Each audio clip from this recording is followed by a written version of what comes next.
governing bodies and decision-making organisations.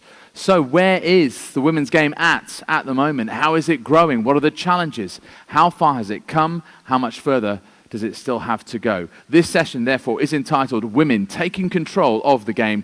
So please welcome on stage a quintet of quite remarkable women. First, to moderate the session, Hashim, Executive Director at Fútbolita.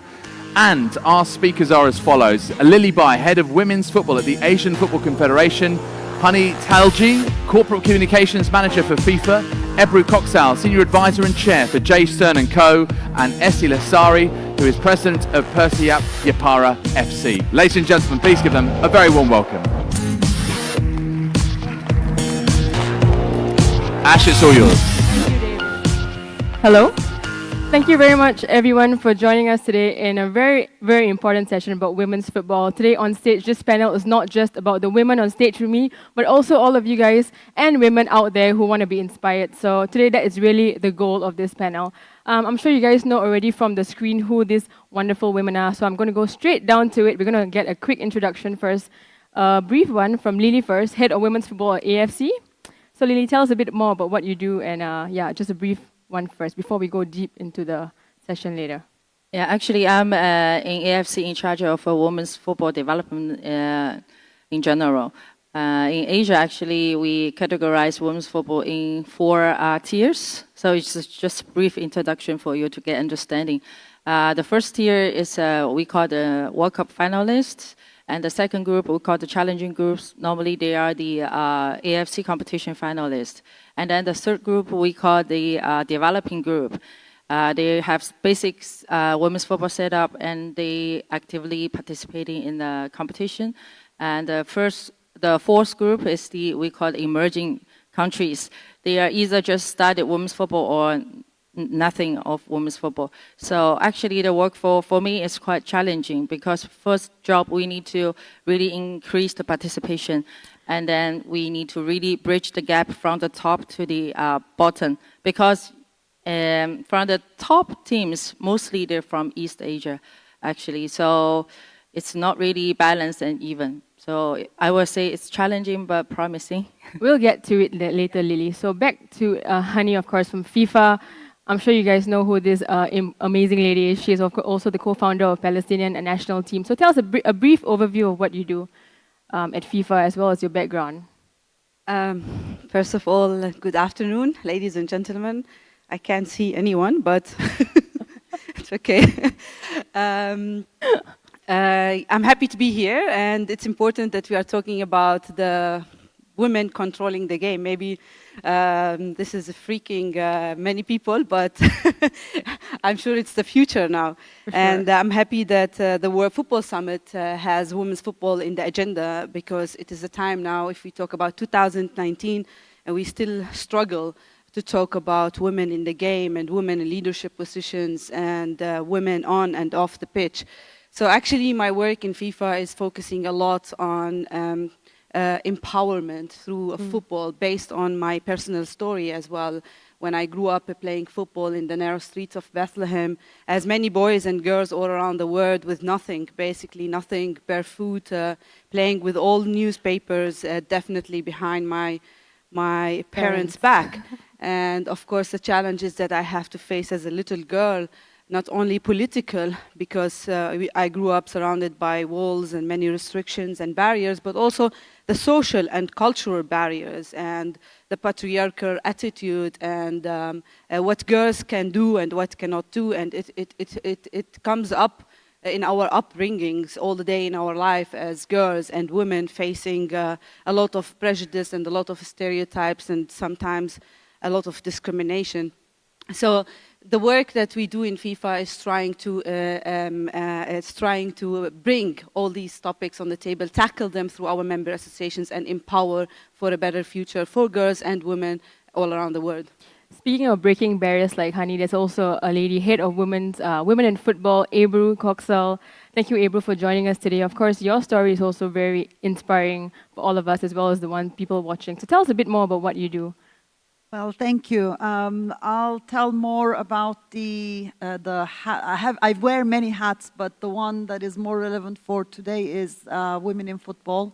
which is the leading NGO that was set up in the UK 10 years ago, with the idea of helping women to get into leadership positions, celebrate their successes, and also become a partner to many of the governing bodies who were looking to improve their governance structures by establishing better gender equality standards. And we're proud to say we have close to 3,000 members, not only in UK, but all over the world.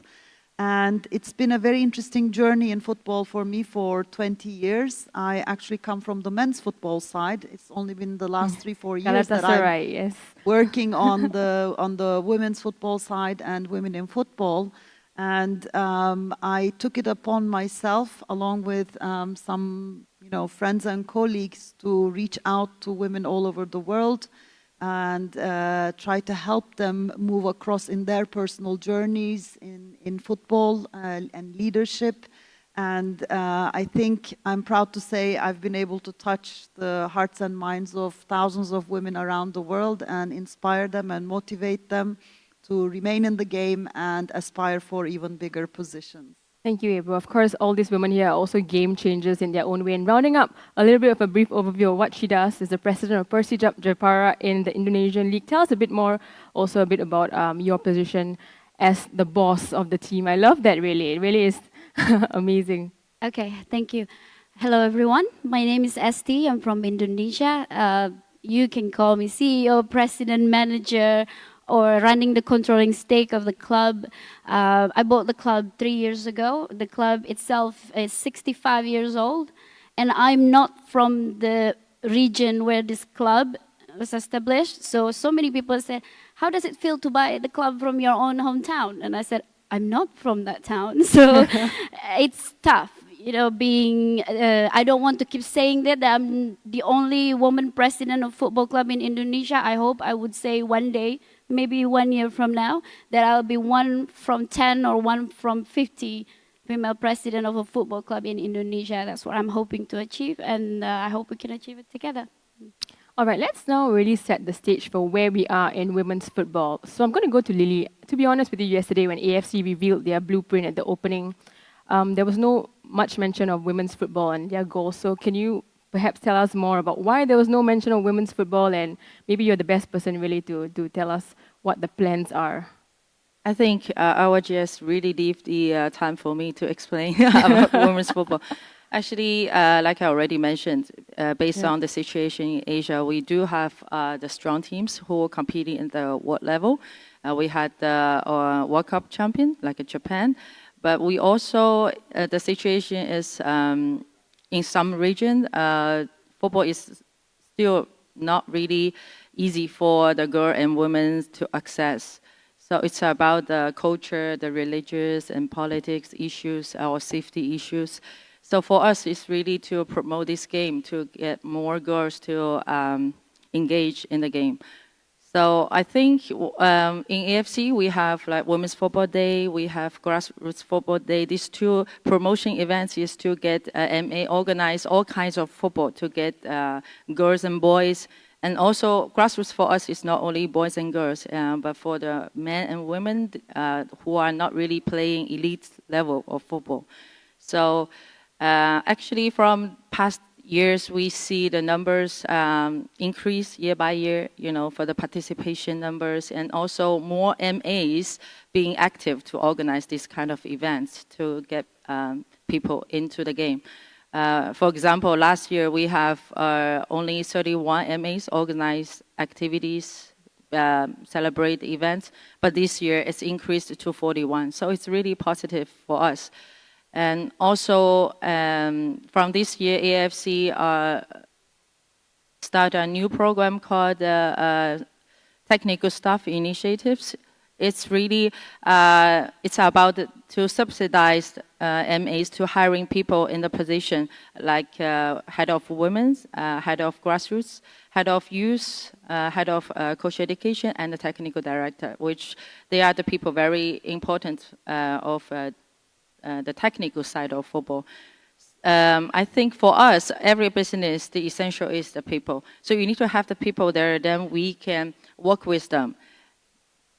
Okay, thanks, Lili. But I'm not going to talk a bit more about the FIFA strategy. So that's Honey. When I spoke to your former head of women's football, she told me the hierarchy when it comes to funding women's football. So it's men's football first, youth football, grassroots football, and at the very bottom, if there's enough funds, then it goes to women's football.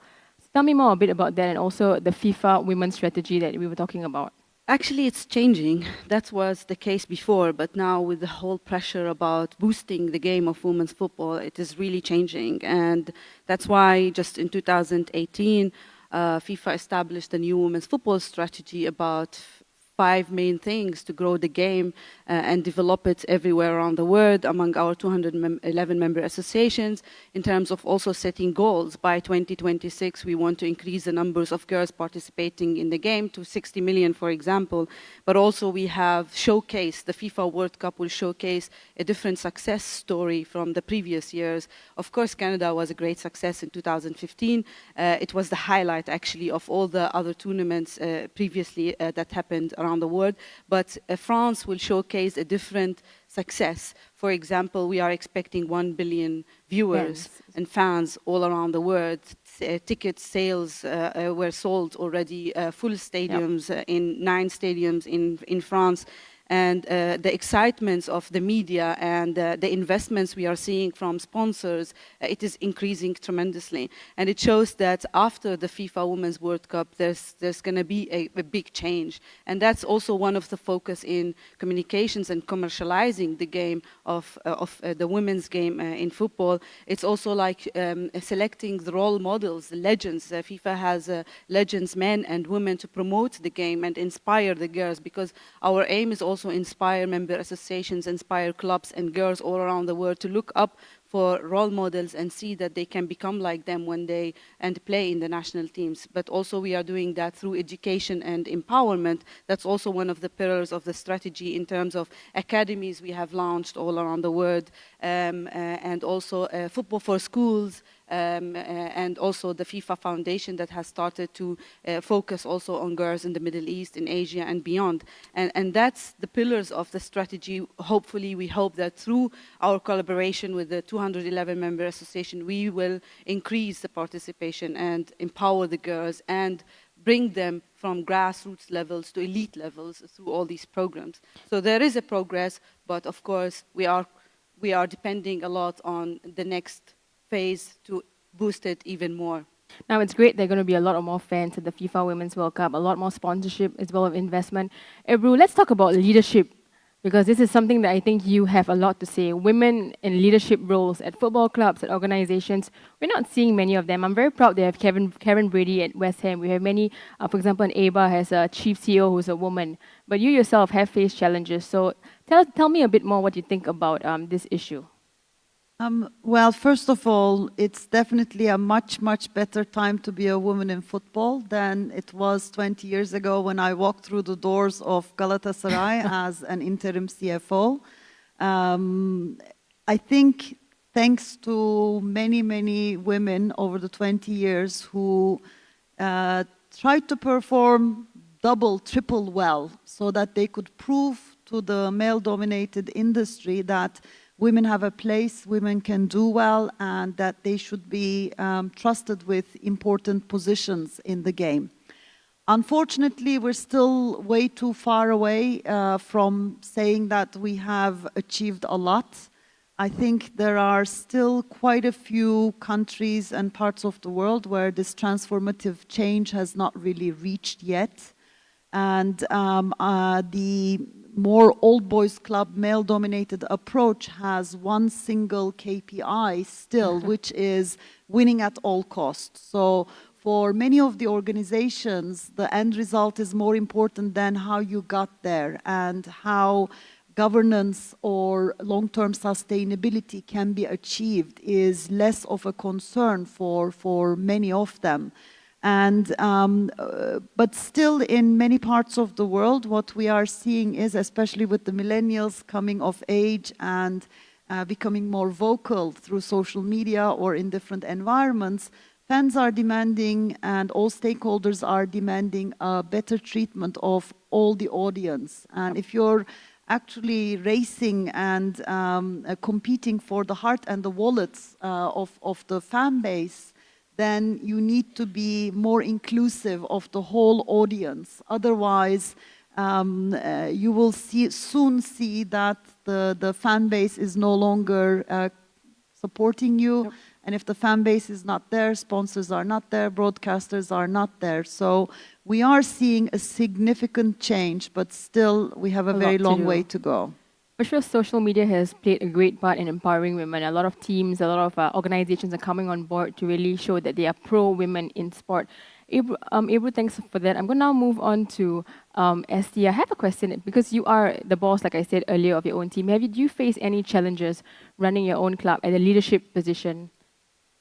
Wow, where do I even begin? Yes, from many aspects, when I take leadership in this football club that I actually own, people doesn't understand when football club is professional. It's basically, it's my club and I can do whatever I like with it, right? I mean, in terms of positivity. But then the fans demand more. They want to see the clubs performing well. Obviously, that's all what we want. We also want to do the same. But the scrutiny always comes to me as the president. If we lost, I take the blame. If we win, the players and the coach get the praise. So I get used to that. And I get used to the questions, where's your money from? And do you even know football? How do you know about managing football? Even though how hard I try to explain, hey, I'm a CEO of 5 different companies before, but they don't really care. They care about, do you even know how to run the event, the match? Yes, at the beginning, when I took over the company and the football club, I know nothing. But when you learn it, when you're passionate about it, and you take the best advice from, there's so many advisors and consultants in football, and then I'm always willing to learn. I visited SDA Bar, I visited Atletico Madrid, simply because I want to learn from the best. I want to learn how to synergize this role that I'm taking right now. I'm more than happy to give the leadership to the young people. I want to have the leadership course in football. I want to give a lot of workshop like this for all the girls. So when I have the tournaments of women football, let's say, I start a women team 3 years ago, I didn't realize that I'm going to have 100 girls coming. And this is eye-opening for me. And of course, I tell them as well, I invite you to the stadium today, not only to enroll you to be a football player, but I also want you to take more roles in footballs, such as referees, physiotherapists, doctors, even president like me. And then they're all like, really? Yes, I said, you can make it happen and we will help you.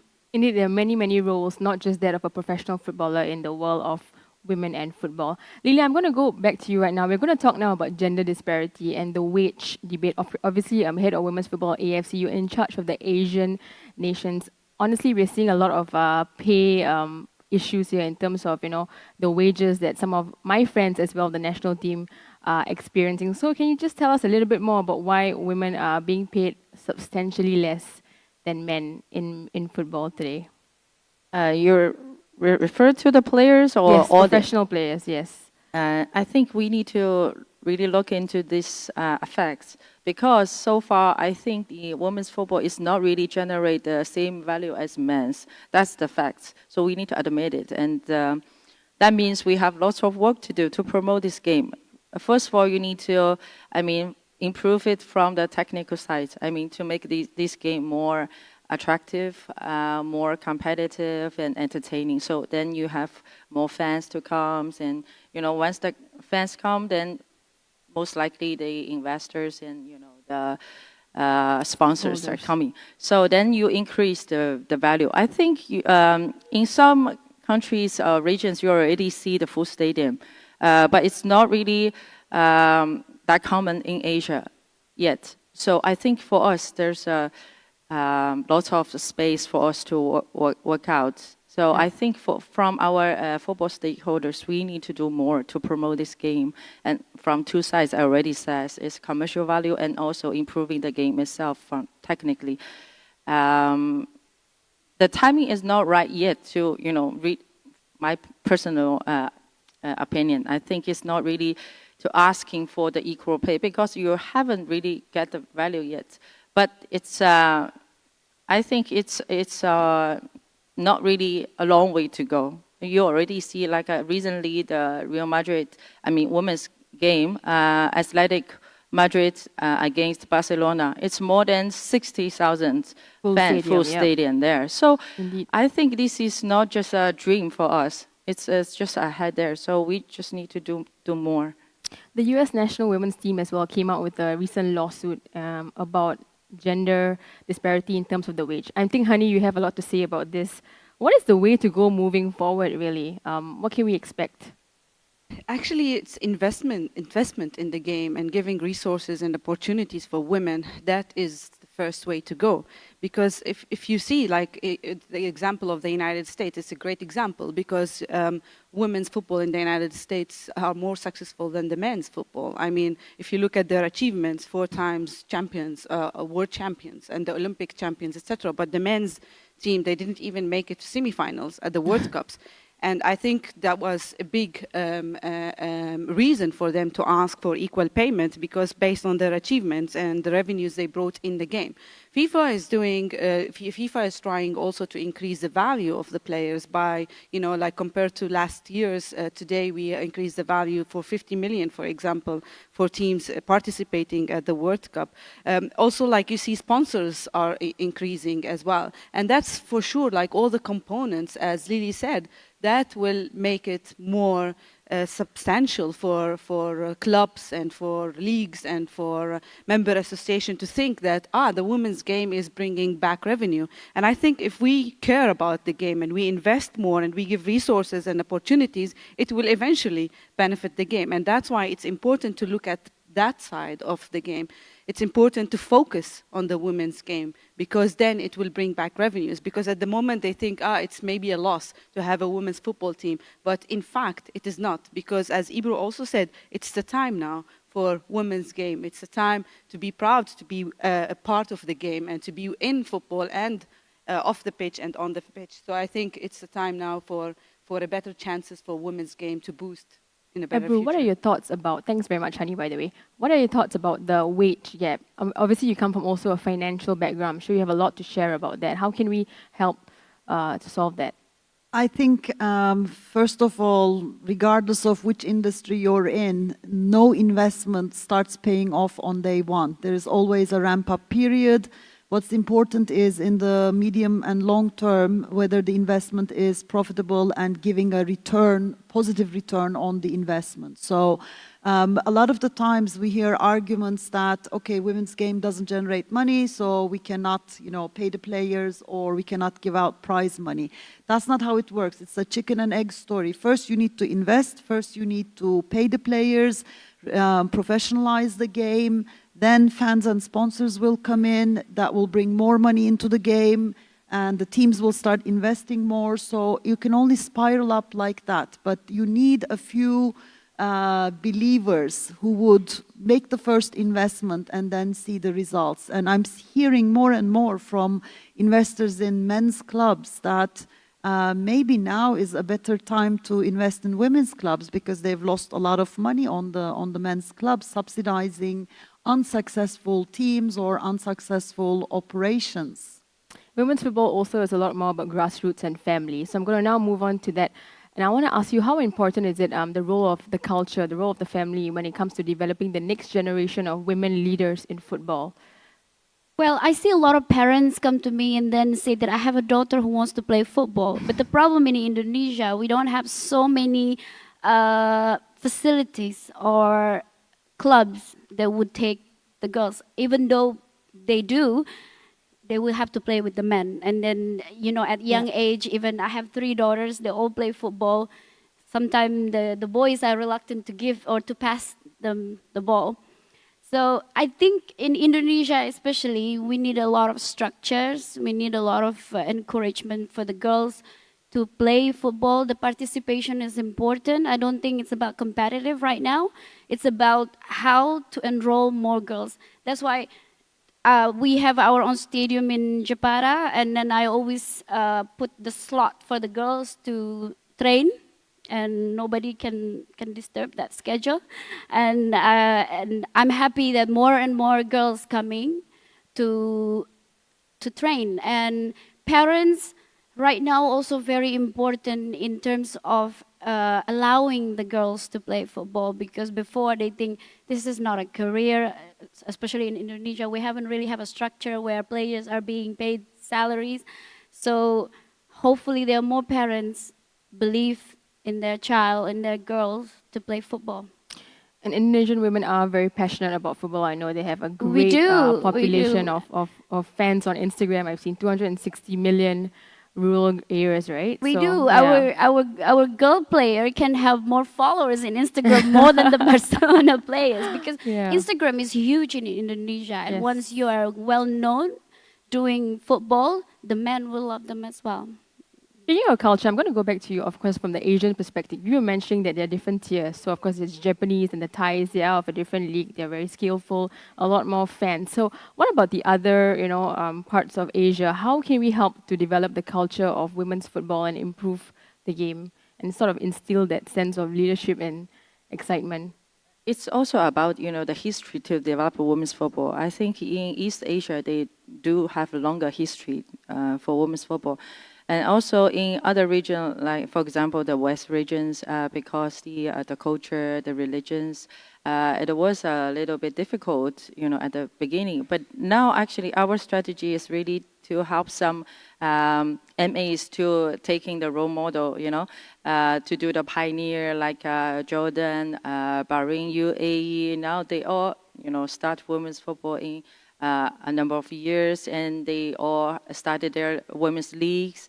So I think in each region we need to pick some member association really want to do it and really want to be the role model for the others. I think one day the barrier will be break down, and more girls be able to access to the game.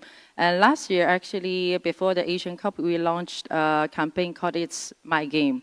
So Yes, I've there's seen that, yes. there's many female imagers telling their stories, being different part of role on and off pitch. I think this is really to encouraging others to see one day you can be there, and this is not a dream, and this football can be a career for you. So for us, it's this is also a way to promote football, to pass the image to the other girls and women to be in the game. So it's very much inspiring out there. Speaking of inspiring, Honey, I mean, obviously for you, you have that role of culture coming into your story, your role of family as well. How can we inspire the next generation of leaders? I mean, for example, you're working for FIFA now. Someone who wants to work for FIFA, a girl who has a dream, maybe she wants to be the next leader out there. What advice do you have for her? I think the first advice is be courageous and don't be shy, because a lot of girls in our societies with different culture, different barriers, we teach our girls sometimes to be shy compared to boys.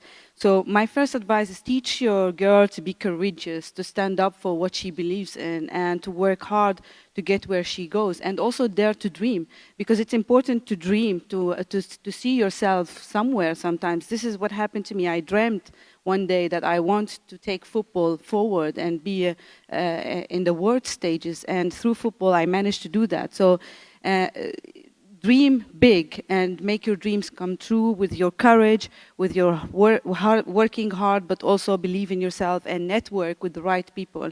And what helps here is the leaders, also courageous leaders, who it's not just talking, but also action. And action is important, and giving the right opportunities for girls in societies and open doors for them, because many of the girls all around the world, they have the talents, they have the potentials, they just need the door to be open for them and sit on the table and have a voice and to contribute to the game, whether it's on the pitch or off the pitch, because now we are seeing a lot of women in leadership positions. Talking about FIFA, we have the FIFA Secretary General as the first ever woman, and then we have many women coming up to the game. So I think this will inspire the little girls to become leaders in the future.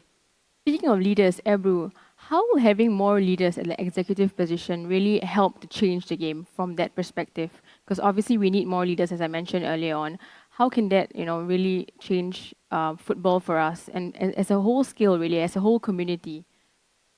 I think we've done a good job over the last 2 decades, upskilling women and inspiring and motivating them to aim for higher positions in football.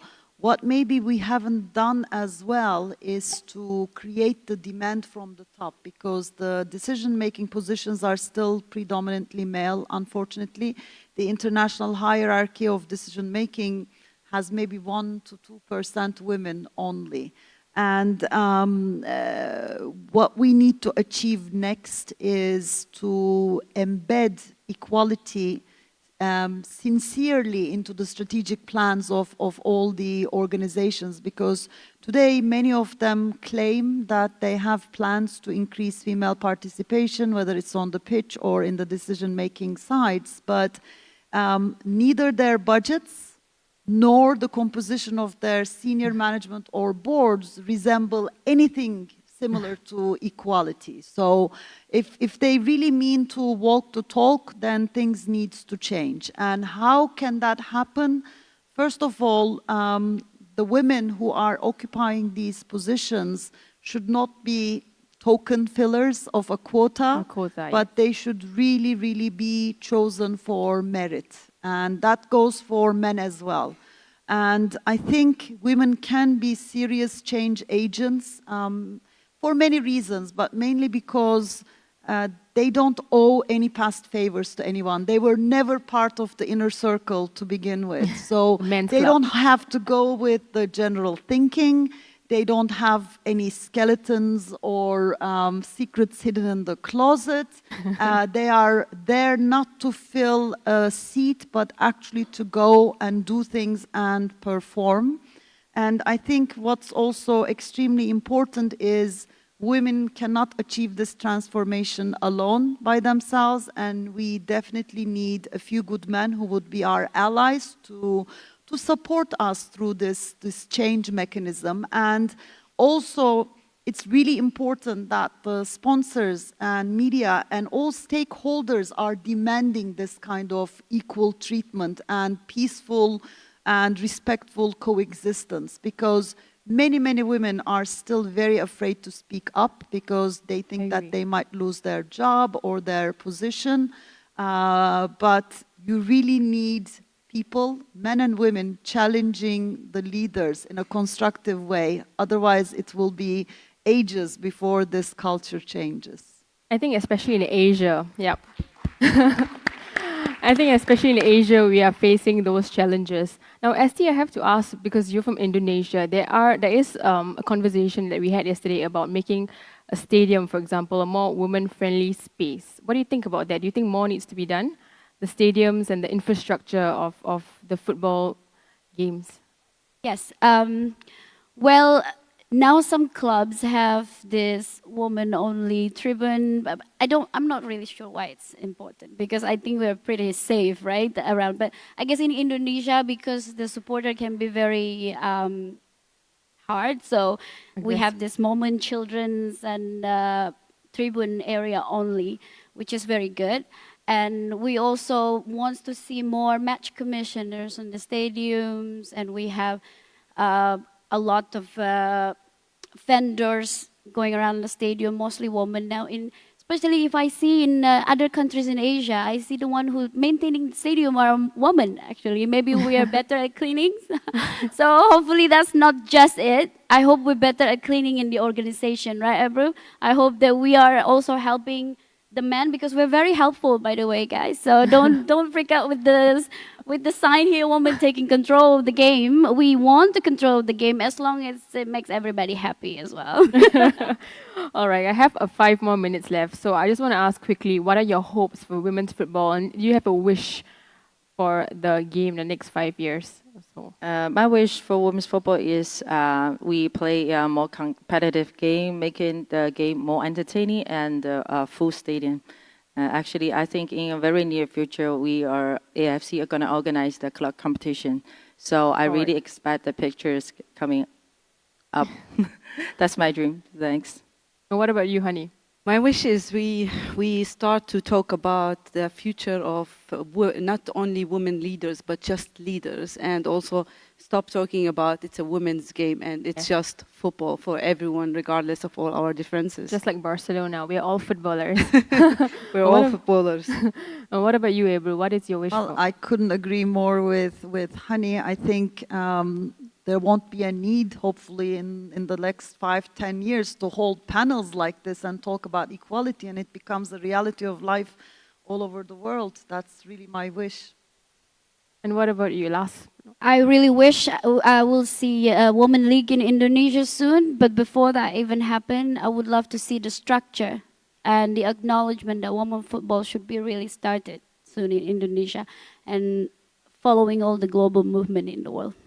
Thank you very much, ladies, and thank you very much for listening to our panel on women in football, taking control of the game. And yeah, we hope that we've inspired you, and we just want to thank every single man and woman out there who supported us today. Thank you. Thank you. Yes. Thank you very much indeed, ladies.